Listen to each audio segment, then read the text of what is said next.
Hola, soc Pepe Fuster del celler Coma de Monet d'aquí Gandesa i en primer lloc agrair-vos la possibilitat de poder-vos presentar via telemàtica una mica els nostres vins, el nostre celler, ja que no hem pogut desenvolupar aquest any la Fira del Vi degut a les situacions que ens trobem.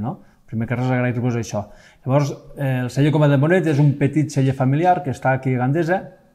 Tenim 27 hectàrees de vinyes, treballem les vinyes de forma ecològica, ja tenim certificació ecològica des de fa 15 anys, tots els vins són ecològics, i avui us voldríem presentar la nova collita del nostre vi, del vi negre Prom Experientia, collita 2018. Aquí el que busquem és un vi negre en base a la garnatxa negra d'aquí de la Terra Alta, en un aport d'un 20% de carinyena i després un 10% de syrah i un 10% de cabernet. Vinifiquem les varietats per separat, cada varietat la verem una mica quan li toque, per a després, al mes de desembre, passar ja a la barrica, fem ja el cupatge final i el tenim un any a la barrica, uns 12 mesos.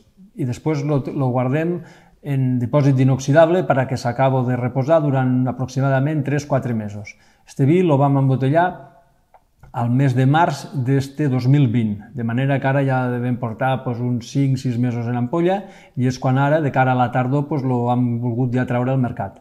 Aquí el que busquem és un vi que tingui una certa complexitat varietal, és a dir, que siguin vins sobretot frescos, fàcils i en la complexitat de la suma de les 4 varietats.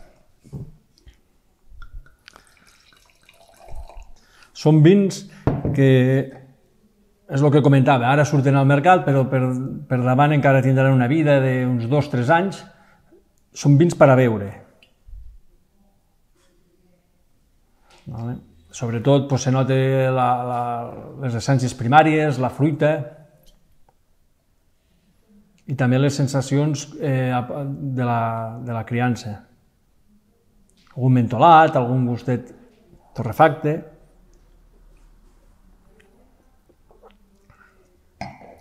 I en boca és el que diem, busquem un vi que sigui molt fàcil, en una entrada molt agradable i en un postgust molt llarg també.